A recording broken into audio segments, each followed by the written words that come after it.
Hello everyone. जय हिंद, जय भारत। आप जिस एग्जाम की प्रिपरेशन कर रहे थे उस एग्जाम का टाइम आ गया। कल आप लोगों को एग्जाम देना है और इस बार एनडीए और सीडीएस दोनों ही एक ही डेट पर है।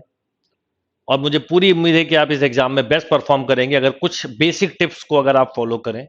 लास्ट में टिप्स हैं, अब आपके एग्जाम आ गए, क्या करना है, कैसे पढ़ना है, ये सब पता है।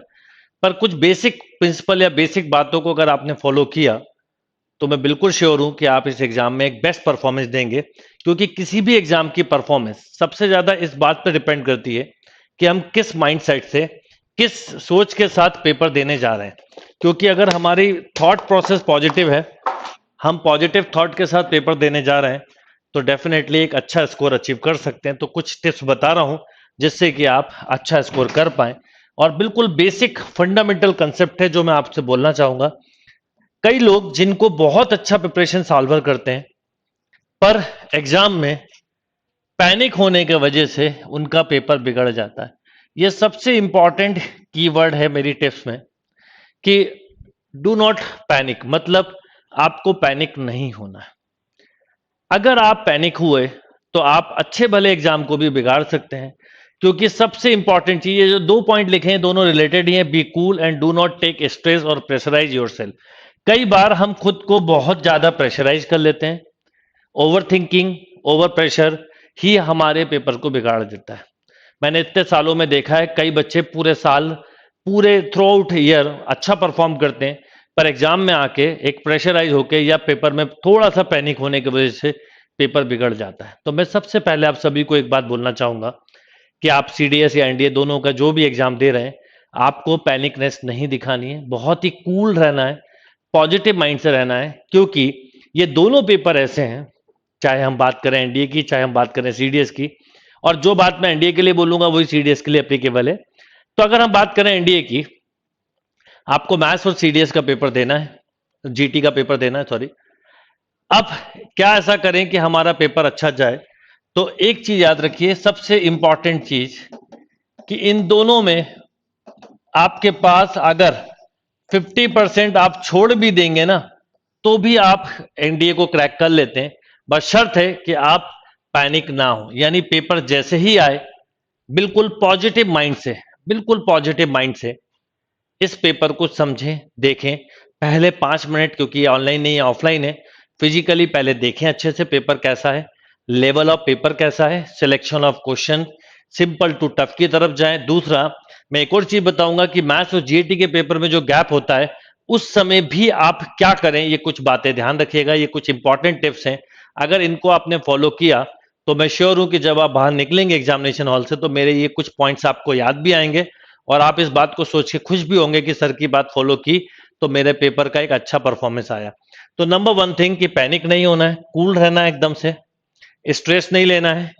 स्ट्रेस सबसे बड़ी मुसीबत होती है, यानी जो बच्चे सब कुछ आते हुए भी स्ट्रेस लेते हैं वो जल्दबाजी में, हड़बड़ाहट में कबाड़ा कर देते हैं।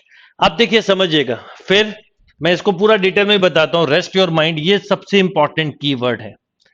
यानी आप याद रखिए कि आज सैटरडे है, ये सेशन सुनते ही और उसके बाद भी एक तो आपको आज आखिरी दिन है, अच्छे से रेस्ट करना है। दूसरा, एक अच्छी नींद लेनी है।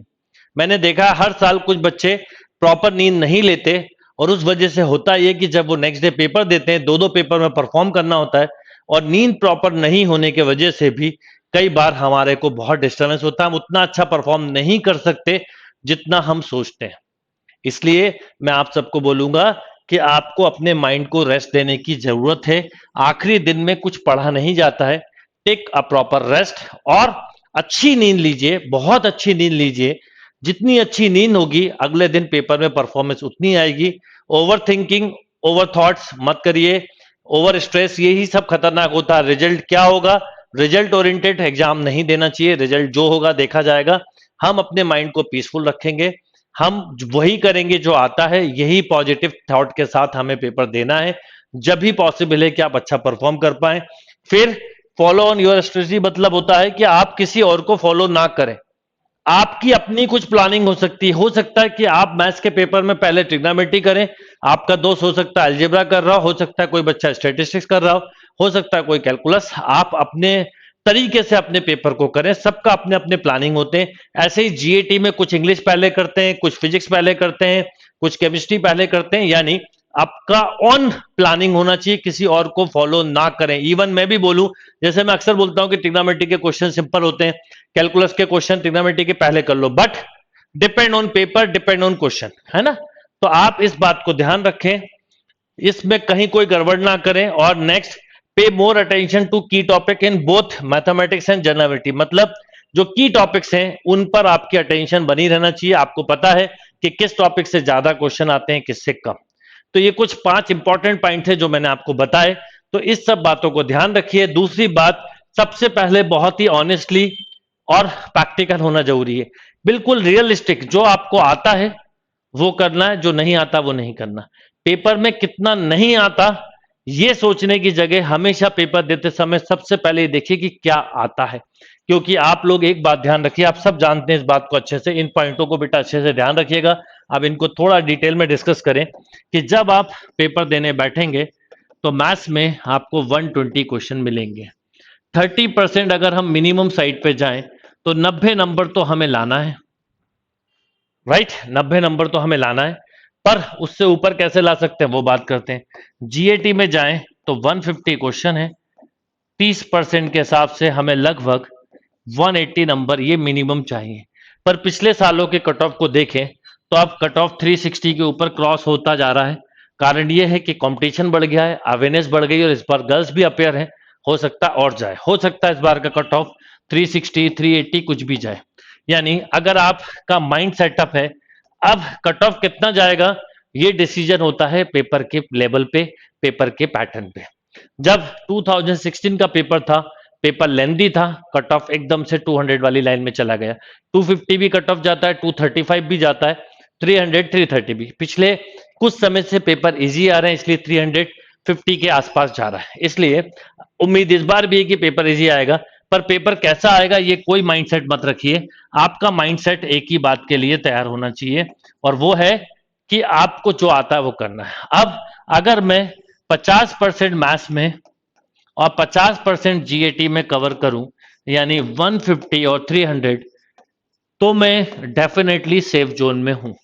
यानी मेरे पास इस बात का 100% स्कोप है कि मैं 1:1 का रेशो फॉलो कर सकता हूं। 1:1 का मतलब होता है एक क्वेश्चन के बाद एक छोड़ सकते हो।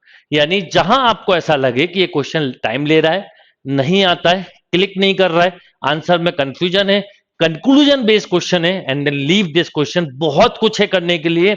एक चीज याद रखिएगा कि ट्राई ये करना है कि पूरे 120 क्वेश्चन को आप रीच कर पाए, ये इंपॉर्टेंट है। और यहां पर भी अभी जीएटी पे भी आता हूं, तो सबसे पहले पेपर आते ही पहले 3-4 मिनट पहले तो जैसे ही आप एग्जामिनेशन हॉल में सबसे पहले ऑन टाइम पहुंचे, पहले टाइम पे पहुंचे, जितनी जल्दी हो सकता है पहुंचिए।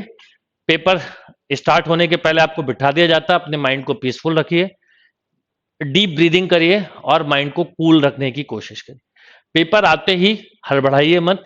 4 से 5 मिनट इस बात के लिए दीजिए पेपर में कि पेपर के पैटर्न को समझो, कहाँ एल्जेब्रा है, कहाँ ट्रिग्नोमेट्री, कहाँ स्टैटिस्टिक्स है, कहाँ कैलकुलस है, कहाँ वेक्टर है, कहाँ 2D है, लाइक दिस 3D है।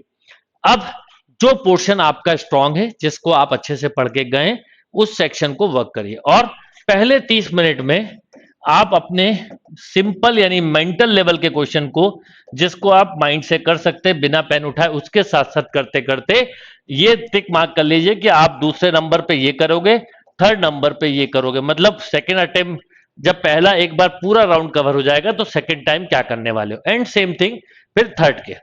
और करते करते कहीं किसी क्वेश्चन में उलझ रहे हो, लीव दिस क्वेश्चन। अगर आपने इस छोटी सी टेक्निक फॉलो की तो मैं श्योर हूं कि आप 60 की जगह 80 से ऊपर क्वेश्चन कर सकते हो। यानी मेरी टेक्निक को मैंने ये अब तक देखा है कि जो बच्चे फॉलो करते हैं वो 150 स्कोर की जगह 200 से 250 के बीच में अब तक ला रहे हैं, और आप भी ला सकते हैं। यानी अगर आप 150 मार्क्स के लिए सोच के जाओगे तो ये स्कोर आएगा, आप 300 मार्क्स के लिए सोच के जाओगे तो हो सकता है आपका स्कोर 100 भी नहीं आए। क्योंकि जैसे आप 300 मार्क्स सोचोगे, यानी आपको पूरे क्वेश्चन करने, जैसे ही पूरे क्वेश्चन करने स्पीड बढ़ाओगे तो एक्यूरेसी डाउन होगी। याद रखिए, स्पीड और एक्यूरेसी रिलेटेड चीज है।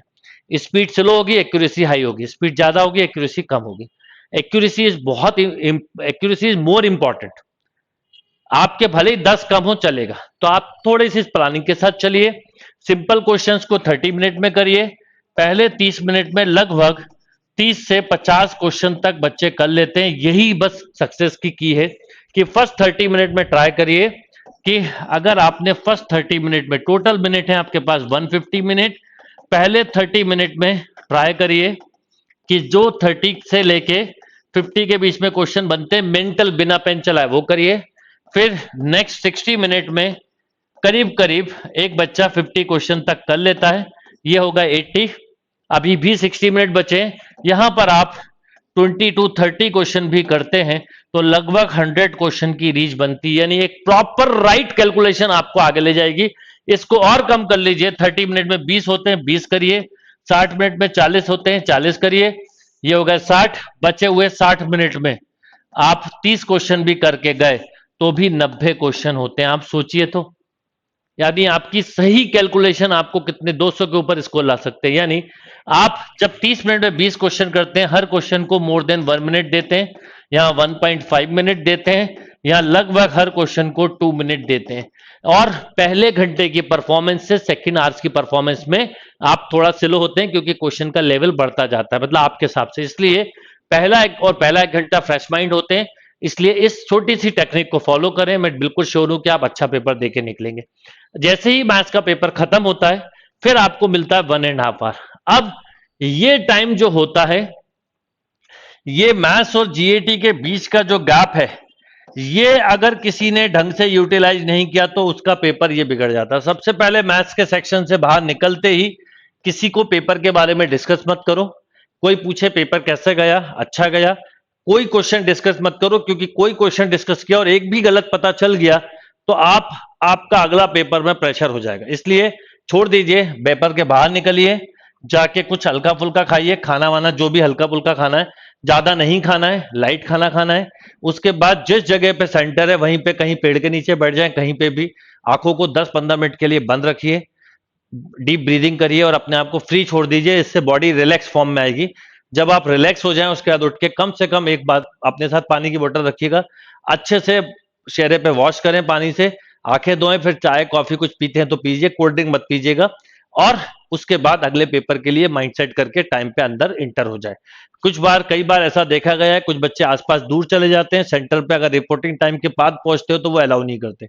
इसलिए आप सेंटर के आसपास ही रहें, कहीं दूर ना जाएं। और इस पेपर में क्या किया है, अगर इस पेपर में सोचा तो ये पेपर बिगड़ना तय है। यानी इस पेपर में जो कर सकते थे, जो करना था वो कर दिया, अब कुछ चेंज नहीं हो सकता। Leave leave. और याद रखिए, पेपर टफ आएगा, कट ऑफ लो हो जाएगा, पेपर इजी आएगा, कट ऑफ हाई जाएगा। देन जीएटी पेपर में भी अगर आपका मीडियम इंग्लिश है, आपको इंग्लिश में अच्छा परफॉर्मेंस आता है ड्यूरिंग टेस्ट, तो आप फिर इंग्लिश के पेपर पे पहले कूद सकते हैं, नहीं तो इंग्लिश के पेपर को बाद में कर लें। और जो फेवरेट हो, physics, chemistry, history, geography, polity, जो फेवरेट हो उसको जीएटी में करते चले। यहां पे भी 1:1 का रेशो फॉलो किया तो बहुत अच्छा होगा। दूसरा, आपने प्रैक्टिस के दौरान कितने भी टेस्ट दिए हो, इस टेस्ट में स्कोर अप था, डाउन था, मीडियम लेवल का था, डजंट मैटर। इसका कोई फर्क नहीं पड़ता कि आपने टेस्ट में क्या परफॉर्म किया है, आप उस दिन क्या करते हो ये इंपॉर्टेंट है। क्योंकि हम लोग भी जब टेस्ट बनाते हैं तो कभी टफ बना देते हैं, कभी सिंपल, कभी कोई एक टॉपिक का वेटेज डाल देते हैं ज्यादा, पर एक्चुअल पेपर हमेशा आप थोड़ा सा आपको अलग फील होगा। तो आपके जो भी 6 महीने की परफॉर्मेंस है उसको दिमाग में ना रखते हुए ये सोचो कि इन 6 महीने में जो पढ़ा है ये क्यूमुलेटिव होकर एक पेपर में आने वाला है। आप जो भी एग्जाम दे रहे हो, एनडीए सीडीएस, दोनों में यही प्लानिंग के साथ दीजिए, पेपर अच्छा होगा। पेपर के बाद में आपको साथ पेपर सॉल्यूशन के लिए भी मिलूंगा, आपसे आंसर भी डिस्कस करूंगा, कट ऑफ भी डिस्कस करूंगा। पर पेपर देते समय क्या कट ऑफ जाएगा, कितने अटेम्प्ट करना है, कुछ मत सोचो, जो आता है वो करिए, जो नहीं आता लीव। बस अपनी कोशिश ये करिएगा कि आप राइट पे वर्क करें, हर क्वेश्चन को टाइम दें, पैनिक ना हो। टाइम सफिशिएंट होता है, ज्यादा होता है। 50% पेपर सोचोगे तो डबल टाइम है, 100% सोचोगे तो हाफ टाइम है। ये दिमाग में रखिए। तो आराम से धीरे धीरे करिए, पीसफुल माइंड के साथ, बहुत काम, पीस बिल्कुल दिखना चाहिए आपके चेहरे पे, पैनिकनेस नहीं होना चाहिए, हड़बड़ाहट नहीं होना चाहिए। ओवर टाकिंग में कई लोग मिस्टेक कर देते हैं, मैंने देखा, आप लोग कई बच्चे अपना स्कोर जो कैलकुलेट करते हैं उससे कम निकलता है, क्योंकि ओवर टाकिंग भी अगर प्रॉपर नहीं है तो ध्यान रखिए आपका कम हो सकता है। ओएमआर शीट पर कभी भी हाथ मत रखिए, पेंसिल मत रखिए, क्योंकि वो ओएमआर मशीन स्पॉट रीड करती है, आपका स्पॉट पेन रखे हुए होने पे भी आ सकता है, इसलिए केयरफुल रहिए। अपने साथ pen, pencil, water, sanitiser bottle, mask, ये सब ले जाइए और टाइम पे जाइए। Once again all the best, Jai Hind, जय भारत। आई होप कि आप बहुत अच्छा करके आएंगे और पेपर के बाद हम फिर मिलते हैं। Once again all the best.